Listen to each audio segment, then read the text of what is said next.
Bonjour à tous, j'ai le plaisir de vous retrouver pour une nouvelle vidéo et j'ai décidé aujourd'hui de vous faire un zoom sur la marque Maybelline, de faire un petit peu le tour de l'ensemble des produits que je possède, des produits que j'ai délaissés un petit peu dernièrement et que je reteste en ce moment de par ma rotation, ce genre de choses.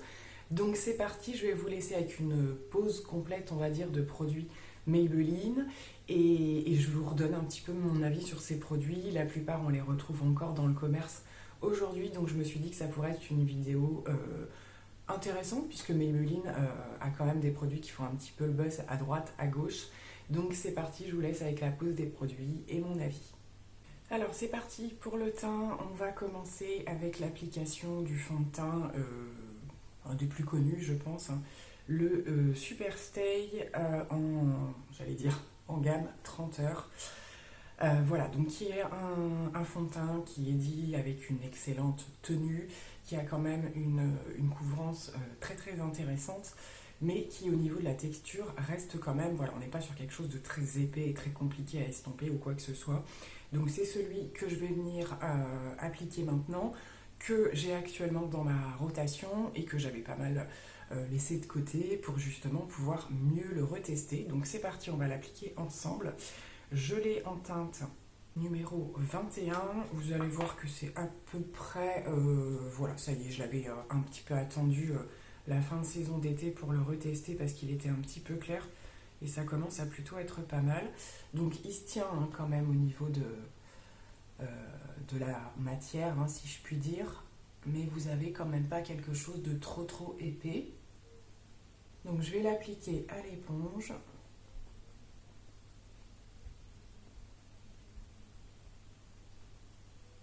Donc voilà, avec un passage, on a déjà quand même cette couvrance-là, donc c'est pas une totale couvrance. Maintenant, il est tout à fait modulable, c'est ce que je vais faire après. Au niveau du rendu, vous allez voir qu'au fur... Parce que là, il fait plutôt mat quand même, je trouve, à la première application, mais une fois qu'il est vraiment bien posé, bien fondu, voilà, on n'a pas cet effet quand même étouffant, je dirais, que peuvent avoir certains fonds de teint mat. On continue de l'autre côté.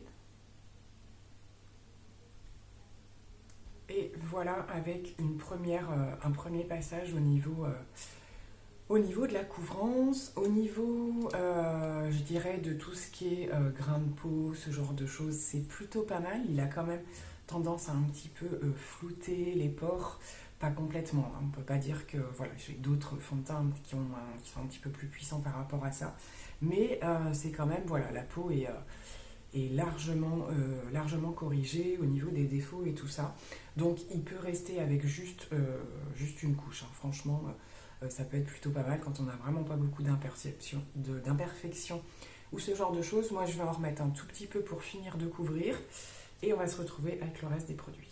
En termes d'anti-cerne, donc j'en ai deux en ma possession. Je pense que ce sont les deux quand même les plus connus. Donc le Fit Me qui est reconnaissable par son packaging tout fin comme ça et son petit embout en pinceau. Alors il est vraiment tout petit hein, par rapport au gros qu'on peut connaître. Et également le fameux effaceur, voilà, un petit peu qui est dans la catégorie des anti-âges, ce genre de choses. C'est un produit... Voilà, c'est suivant les périodes, je vous en avais déjà parlé. Un coup, ça se passe très très bien avec moi, un coup, ça se passe moins bien. Donc c'est un produit que j'ai un petit peu toujours fait tourner dans mes collections, mais que je n'utilise pas tout le temps. Là, je l'ai en teinte 2, elle est un petit chouïa foncé. J'avais quand même envie pour cette vidéo de retester puisque je l'ai mis dans ma rotation. Donc le Fit Me, je pense qu'il va être un chouïa clair encore parce que c'est ma teinte d'hiver. Et c'est la numéro... C'est la 08 pour le coup. Donc ce sont des produits qui tournent depuis quand même un certain nombre d'années, surtout au niveau des produits aussi, que ce soit Fit Me, que ce soit les Super Stay. C'est des produits qui restent dans le temps en fait. Donc on y va pour l'anti-cerne.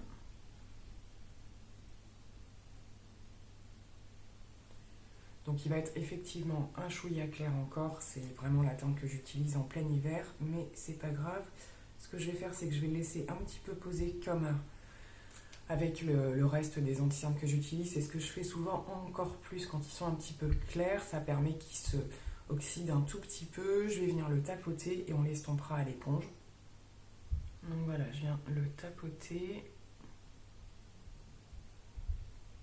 Donc voilà, je viens le tapoter. Et on finit d'estomper. Donc pour le côté un petit peu lumineux en dessous de l'œil ou quoi, ça fonctionne, hein, du fait de la teinte un petit peu claire. On va réchauffer tout ça après. Alors pour ma part, comme la plupart de tous mes anti-cernes, j'ai voilà, la première petite rigule que j'ai sous les yeux, j'ai quasiment tous mes anti-cernes qui se mettent dedans, ça c'est pas un souci. Après, à voir si ça se détériore au fil du temps, parce que si ça reste juste comme ça, une fois poudré, normalement c'est pas trop mal. J'ai toujours ce côté-là qui est plus réussi, on va dire, en général, qui supporte mieux plus d'anti-cernes. Et sur ce côté-là, c'est un tout petit peu plus marqué. On va voir avec les poudres, hein, parce que c'est des tests maquillage que j'ai pas fait depuis très longtemps, voire pas forcément du tout, de les associer tous les uns les autres, hein, de la marque Maybelline. C'était justement l'idée de la vidéo. Donc on va laisser poser comme ça, et puis justement, on va venir poudrer. Comme je vous le disais dans ma rotation, c'est que je vais faire l'association de deux produits, donc en poudre compacte et poudre libre. Donc plutôt la poudre libre au niveau du dessous des yeux, voilà, et puis les zones un petit peu plus sensibles, on va dire.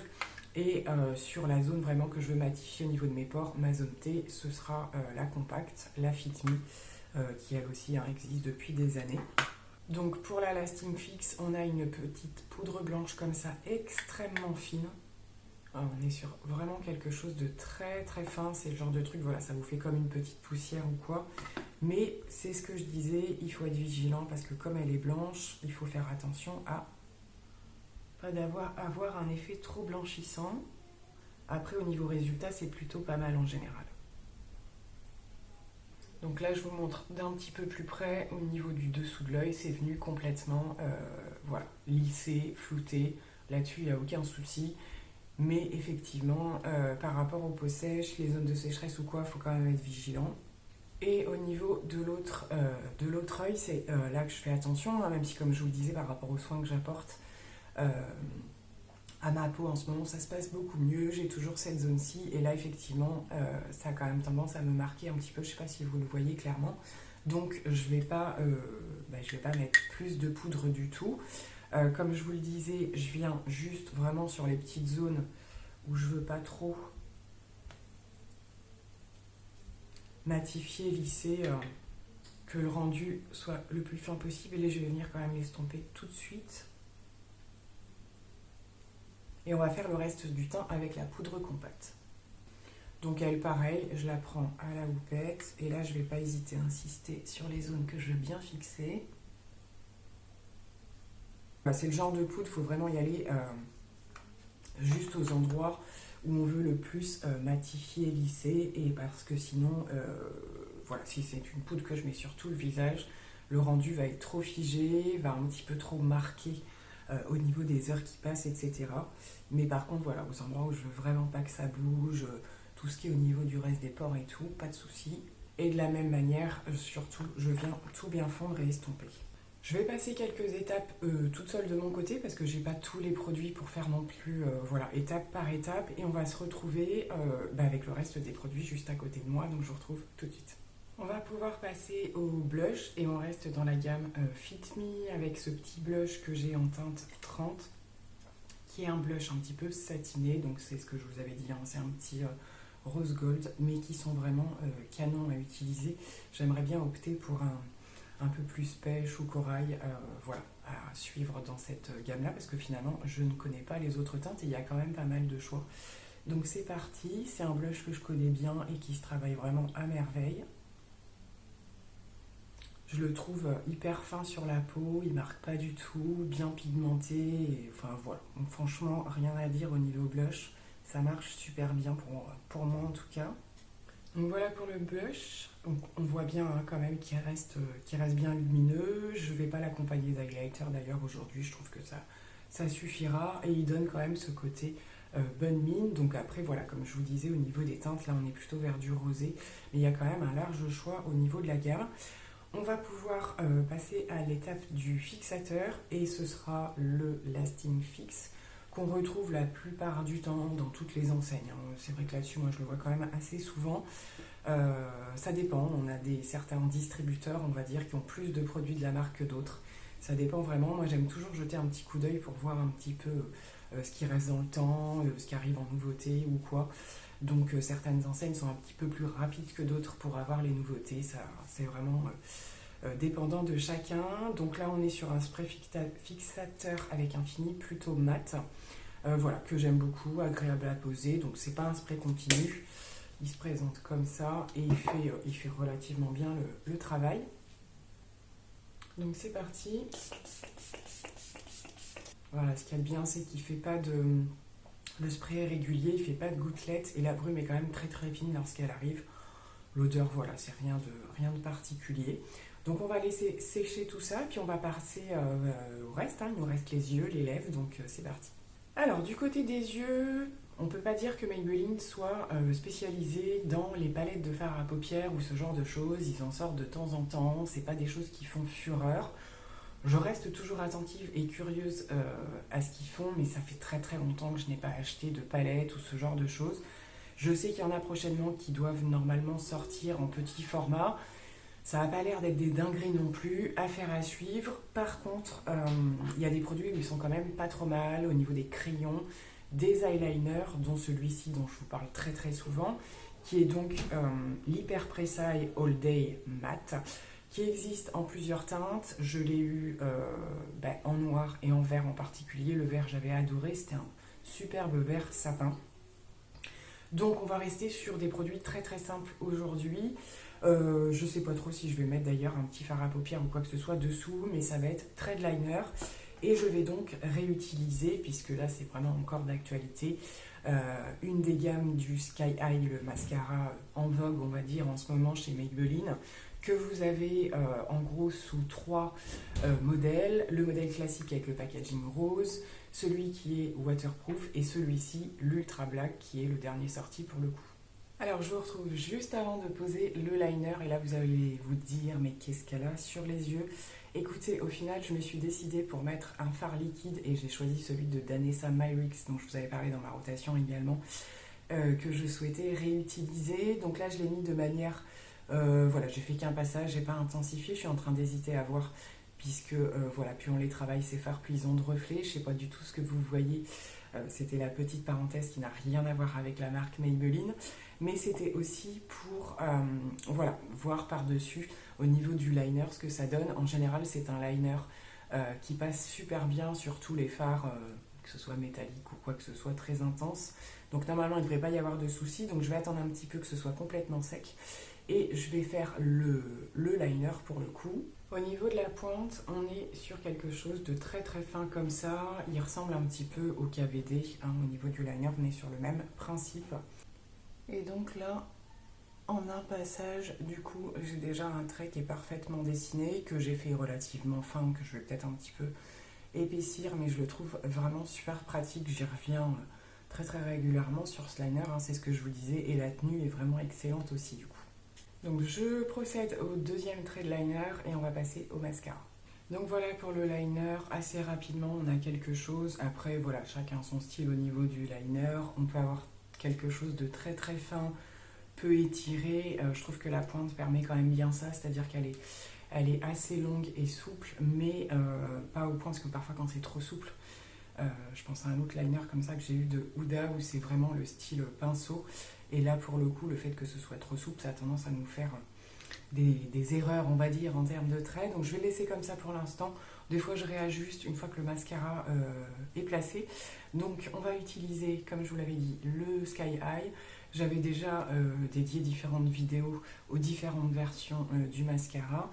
Donc pour le coup, en ce moment, c'est celui-ci que je suis en train de terminer, mais encore un petit peu plus ma fille. Donc pour le coup, ce sont des produits qui descendent encore plus vite chez nous.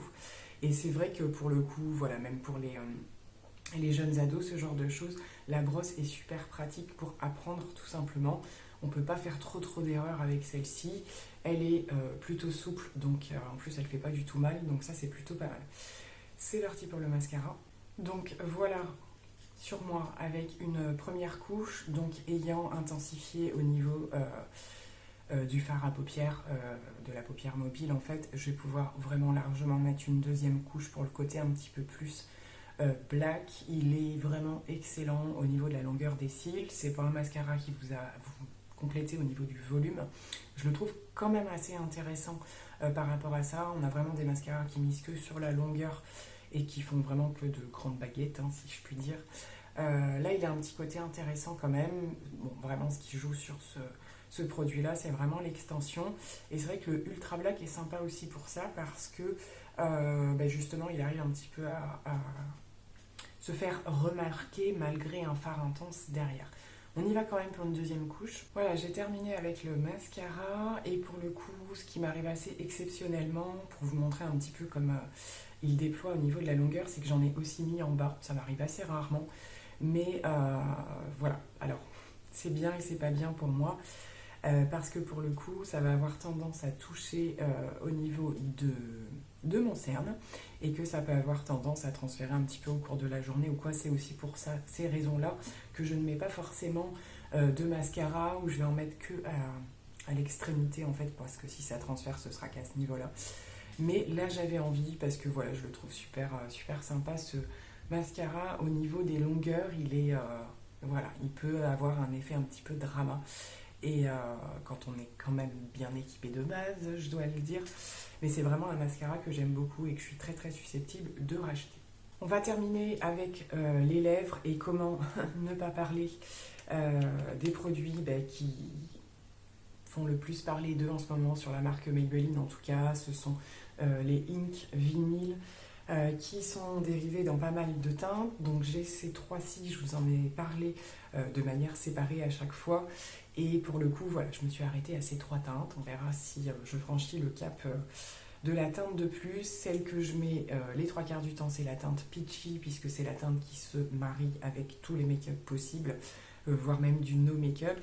Donc pour rappel, au niveau des Vinyl Ink, donc vous avez un rouge à lèvres comme ceci avec le petit pinceau. Vous venez bien secouer puisqu'à l'intérieur vous avez une bille qui va vous permettre un petit peu au niveau du mélange des matières de tenir. Si vous ne secouez pas le rouge à lèvres, en fait vous allez vous retrouver comme avec un gloss et ça va pas tenir dans le temps. Donc c'est très ressemblant à une laque à lèvres en fait, mais ça n'a pas le côté aussi transfert. C'est pas du zéro transfert, mais c'est de l'excellente tenue. Donc je vais vous re-swatcher les trois teintes que j'ai en ma possession. Donc voilà, pour les swatchs, on est vraiment sur des extrêmes, oui et non. Hein. Les deux premiers sont les plus nude, on va dire. Donc le Peachy en premier, avec son sous-ton en pêche que j'aime beaucoup. Le deuxième, c'est le 35, c'est le Cheeky, donc qui est plutôt là une couleur froide, que j'aime aussi beaucoup porter. Ben voilà, quand je veux vraiment avoir un rendu plutôt rosé et froid. Et donc le troisième, qui est, il porte bien son nom d'ailleurs, c'est le Red Hot. Et pour le coup, c'est ce que je vous disais lorsque je le portais la fois où je l'ai essayé, c'est c'est un rouge mais qui a ce petit sous-ton orangé que j'aime beaucoup. Donc voilà, dans les rouges, ils en ont sorti plusieurs, c'est ce que je vous disais, du plus rouge clair au rouge le plus foncé. Ils ont l'air vraiment très jolis. Donc comme je vous disais, c'est certainement une gamme qui, je pense, que je risque d'augmenter dans le temps parce qu'ils sont vraiment excellents. Donc là, vous avez le rendu, donc là, c'est pas complètement sec. Hein. On garde, vous allez le voir quand je vais le porter, le côté un petit peu brillant, c'est ce que j'aime beaucoup. Ça fait pas ce côté mat et puis qui a tendance un petit peu à dessécher, mais on a quand même une tenue qui est juste géniale. Donc bien entendu, par rapport au make-up que j'ai fait aujourd'hui, c'est le Peachy qui va le mieux correspondre.